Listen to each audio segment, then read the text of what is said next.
मेरे भोले का नाम लागे बड़ा प्यारा।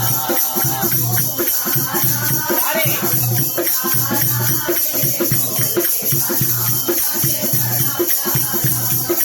भोले बड़े भोले हैं, भोले नहीं भोले हैं, भोले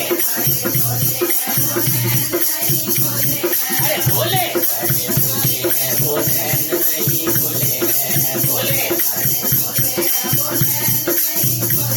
अरे सदा में उनकी गंगा धारा, गंगा धारा में भोले का नाम बड़ा प्यारा। ओ सदा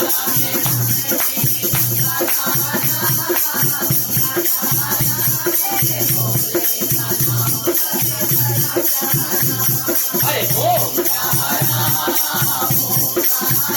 जय ओम, अरे ओम मेरे भोले का नाम लागे बड़ा प्यारा।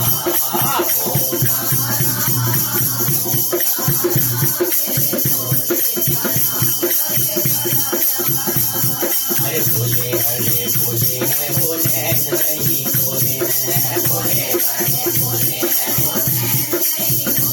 अरे भोले हैं, अरे भोले अरे भोले हैं, भोले नहीं भोले हैं, अरे गले में उनके सर्वमाला, सर्वमाला मेरे भोले का नाम लागे बड़ा प्यारा। अरे गले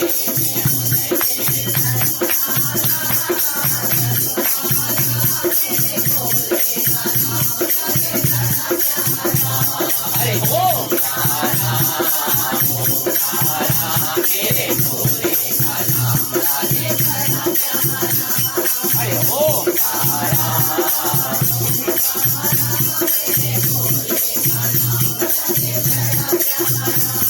अरे भोले बड़े भोले हैं, भोले नहीं भोले हैं, भोले अरे भोले अरे भोले बड़े भोले हैं, भोले नहीं भोले हैं, अरे अंग पे उनके बागंबर माला, बागंबर माला मेरे भोले का नाम लागे बड़ा प्यारा। अरे अंग पे उनके बागंबर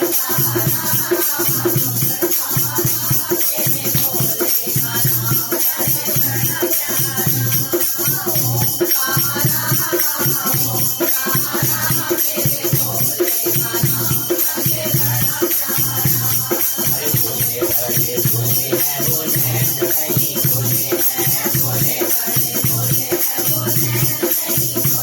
अरे भोले बड़े भोले हैं, भोले नहीं भोले हैं, अरे भोला भोलेरा डमरू वाला, डमरू वाला अरे भोला भोलेरा डमरू वाला, डमरू वाला मेरे भोले का नाम लागे बड़ा प्यारा।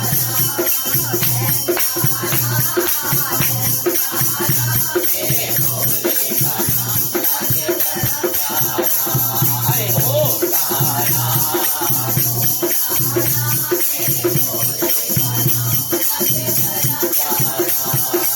ओम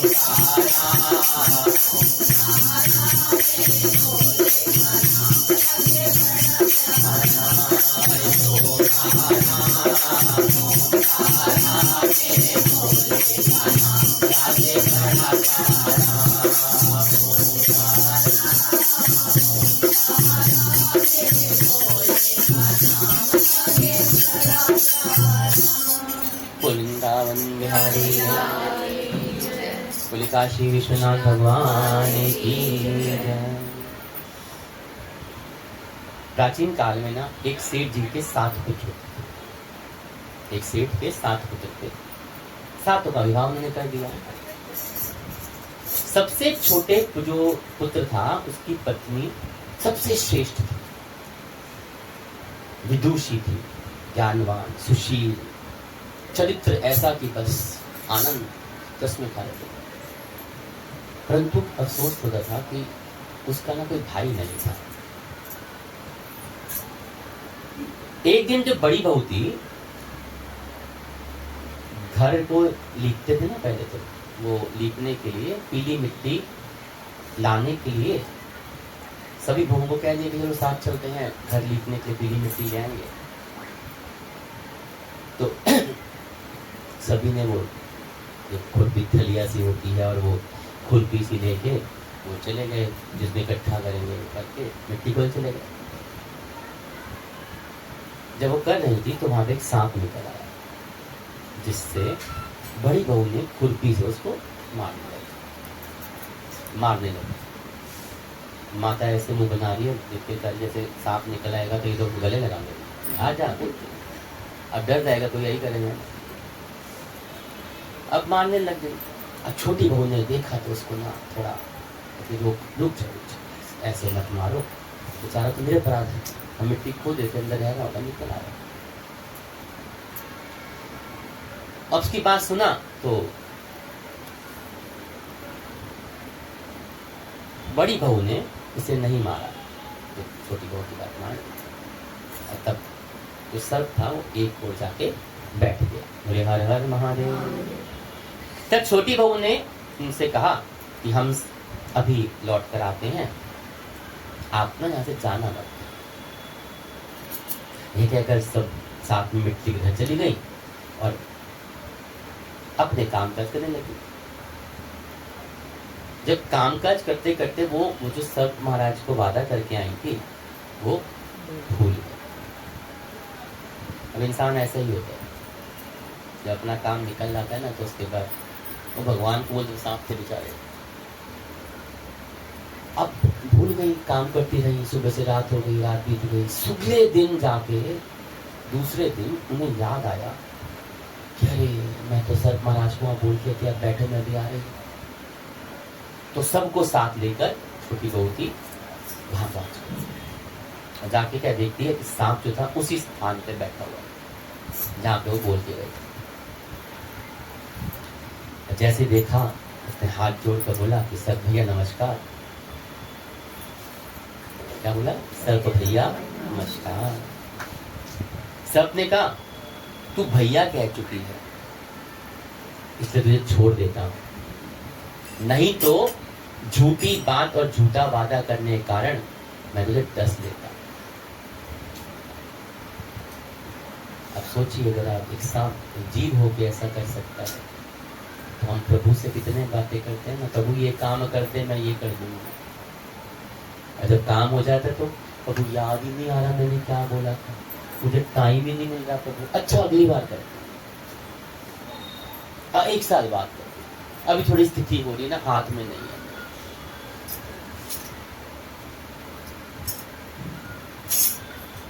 मैं बोली भैया मुझसे भूल हो गई, क्षमा मांगती हूँ, आप क्षमा कर दीजिए भैया, आप मुझे क्षमा कर दीजिए। तो वो सर बोलता है अच्छा अब तो मुझे बार बार भाई बोल रही है, तो आज से तू मेरी बहन हुई और मैं तेरा भाई हूं, जो मांगना है मांग लो।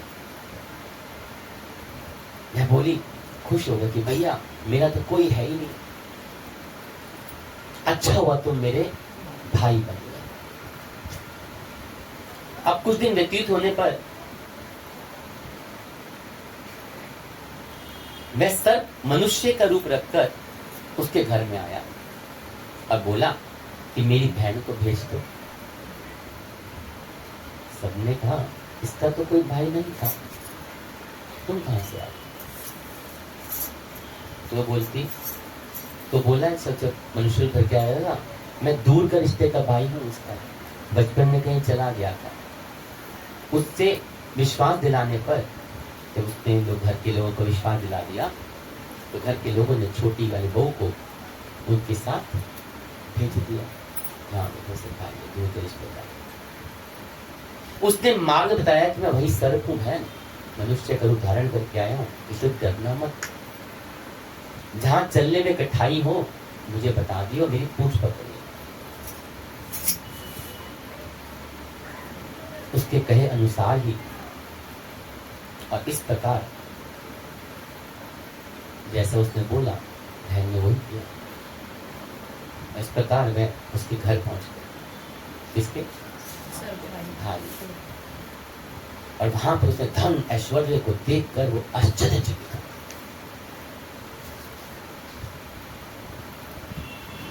एक दिन सर्प की माता ने उससे कहा कि मैं काम करने से बाहर, किसी काम से बाहर जा रही हूँ, तो अपने भाई को ठंडा दूध पिला देगा। और उसे ये बात का ध्यान नहीं रही कि दूध ठंडा पिला, उसने गर्म दूध पिला दिया। उससे क्या हुआ, उसका मुंह जो था वो बहुत जल गया। यह देख कर सर्प की माता बहुत क्रोधित हो गई, परंतु सर्प के समझाने पर वो शांत। तो ये तो मनुष्य गर्म पीते हैं, इसमें नहीं ध्यान रखा। तब सर्प की ने कहा कि बहन, आपको आपके घर भेज देता हूँ, और जाना भी चाहिए, कुछ दिन हो गए आपको, बेटियों का तो ससुराल ही होता है। तो सर्प ने और उसके पिता ने उसे बहुत सा सोना चांदी जेवरात वस्त्र भूषण देके अपने घर से विदा कर दिया। इतना सारा धन देखकर जो बड़ी बहू थी उन्हें ईर्ष्या जाकर, और ईर्ष्या से बोलती हैं, भाई तो बड़ा धनवान है, तुझे तो उससे और भी धन लाना चाहिए था, इतना ही क्यों नहीं और भी लिया।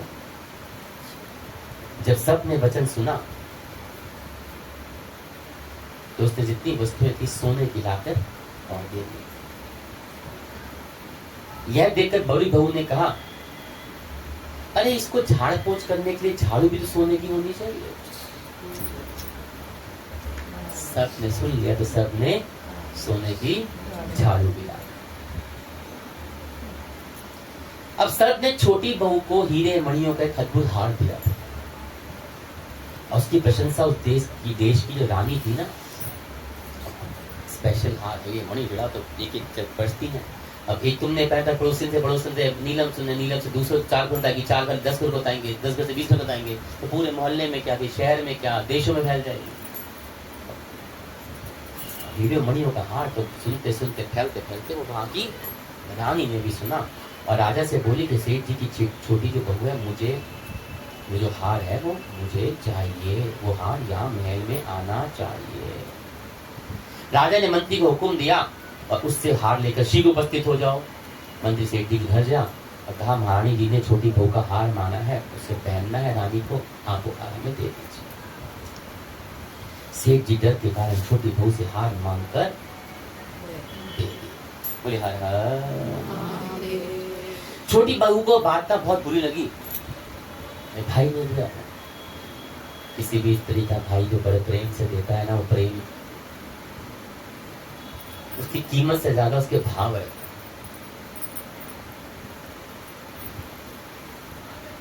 उसने अपने भाई को याद किया और आने पर प्रार्थना की, भैया रानी ने मेरा हार छीन लिया है, तुम कुछ ऐसा करो कि वे हार से गले में रहे, और जब उसके गले में रहे तब तक के लिए वो सर्प बन जाए, तो जब वो मुझे लौटा दे तो फिर से हीरे और मणियों का बन जाए।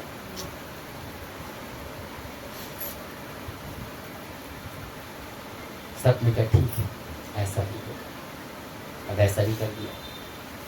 जब रानी हार पहने तो सर्प का बन जाए।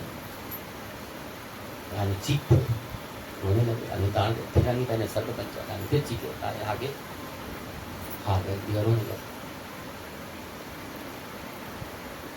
राजा ये देखा और सेठ के पास खबर भेजी कि छोटी बहू को तुरंत राजमहल में भेजा जाए।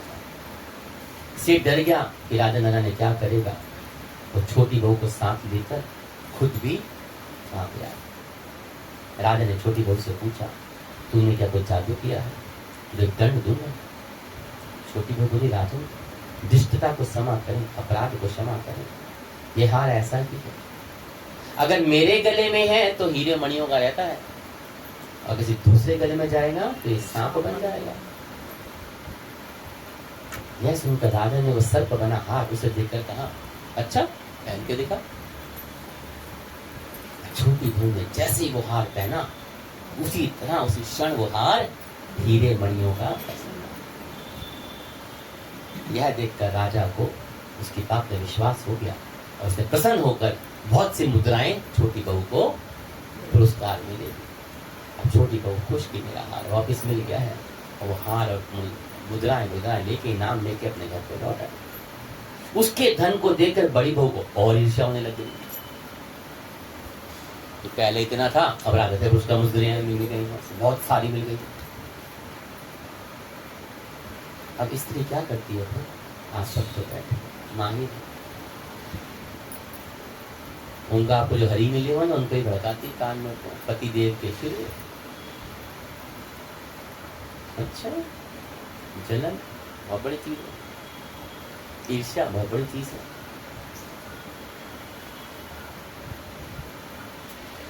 उसके धन को देख के बड़ी बहू को इतनी ईर्ष्या होने के कारण पति को सिखाया कि बेटा आ जाओ मेरे काम, तू ही करेगा जो करेगा, भोलेनाथ मेरे आ जाओ। कि छोटी बहू के पास कहीं से धन आया है, यह सुनकर उसके पति ने अपनी पत्नी को बुलाकर कहा, ठीक ठीक बता मुझे धन कौन देता है। तो सर्प को छोटी बहू जो थी वो याद करने लगी, घर में हो गया ना। उस समय सर्प ने प्रकट होकर कहा, यदि कोई मेरी इस धर्म की बहन के आचरण पर संदेह करेगा, कोई शक करेगा, उंगली उठाएगा, तो मैं उसे खा जाऊं।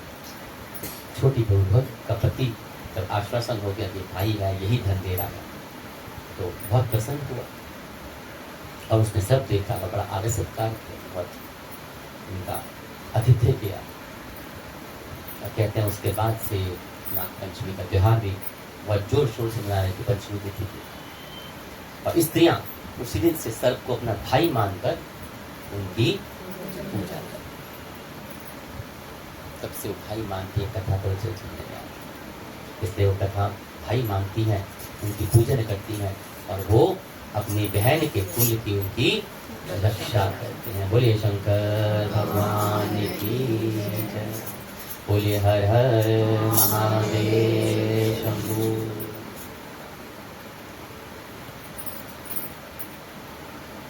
शुभदेव और शिव जी की इस कथा को कहते हैं, भगवान कहते हैं कि वो मुक्त हो जाते हैं जो इस कथा को करते हैं। और ऐसा आचरण करके अक्षत युद्ध और श्वेत चंद्र मिश्रित जल वासुदेव के समक्ष भक्ति पूरा जल को छोड़ देना चाहिए। कहते जो भी व्यक्ति हे सनत कुमार जी इस विधि से व्रत करने पर अपने कुल में करता है, उसके कुल में जो सभी लोग सर्प के काटने से कभी भी भविष्य में उनकी मृत्यु को प्राप्त नहीं होते, या जो पूर्व काल में सर्प कटने से जिनकी मृत्यु हो चुकी होती है, वो स्वर्ग गति को प्राप्त होते हैं। साथ ही में हे कुलनंदन, इस विधि से व्रत करने वाला अपने सभी वंशजों को उद्धार करके अप्सराओं के द्वारा सेवित होता हुआ शिव सानिध्य प्राप्त करता है। जो मनुष्य वित्त से रहित होता है, वही इस व्रत को संपूर्ण फल प्राप्त करता है। बोले शंकर भगवान की जय, बोले हर हर महादेव शंभू। एक दिन मेरे घर आना मेरे भोले भंडारी हो, एक दिन मेरे घर आना मेरे भोले भंडारी, एक दिन मेरे घर आना मेरे भोले भंडारी,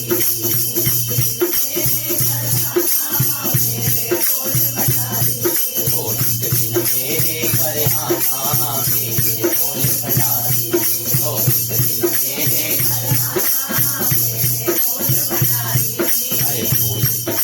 गंगा विराजे,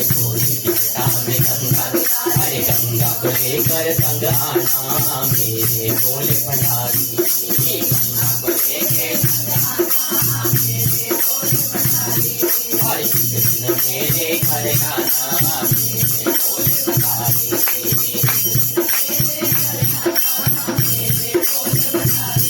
अरे भोले के माथे पे चंदा विराजे, भोले के माथे पे चंदा, अरे भोले के माथे पे चंदा विराजे। अरे चंदा को लेके संग आना मेरे भोले भंडारी, अरे चंदा को लेके संग आना ओ किस दिन मेरे घर आना मेरे भोले भंडारी।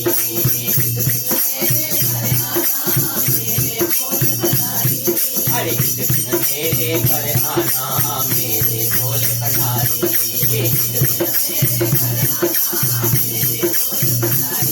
अरे भोले के गले में सर्प विराजे, ओ भोले के गले में सर्प विराजे, अरे सर्प को लेके संग आना मेरे भोले भंडारी।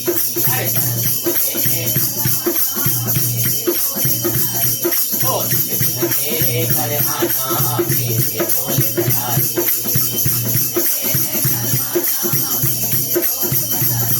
ओ किस दिन मेरे घर आना मेरे भोले भंडारी।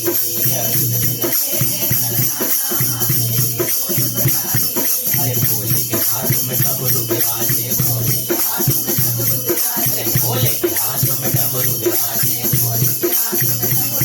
अरे डमरू को लेके संग आना मेरे भोले भंडारी। ओ डमरू को लेके ओ किस दिन मेरे घर आना मेरे भोले भंडारी। ओ किस दिन अरे भोले के अंग पे डाले, भोले के अंग पे पगंबर पगंबर पहन के चले आना मेरे भोले भंडारी। पगंबर पहन के चले आना मेरे भोले भंडारी। ओ किस दिन मेरे घर आना मेरे भोले भंडारी।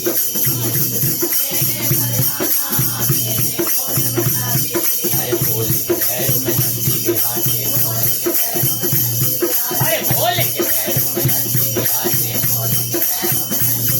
अरे नंदी पे चढ़ के खुद आना मेरे भोले भंडारी। और नंदी पे चढ़ के खुद आना मेरे भोले भंडारी। अरे किस दिन मेरे घर आना मेरे भोले भंडारी।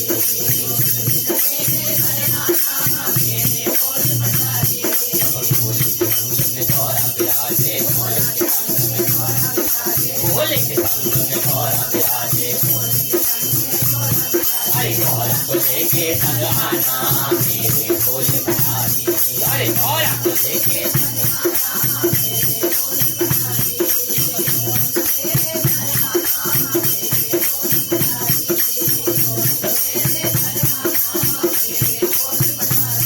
ओ किस दिन मेरे घर आना मेरे भोले भंडारी। ओ किस दिन मेरे घर आना मेरे भोले भंडारी। अरे किस दिन मेरे घर आना मेरे भोले भंडारी। अरे भोले की गोद में गणपत विराजे, अरे भोले की गोद में गणपत विराजे, अरे गणपत लेके संग आना मेरे भोले भंडारी। अरे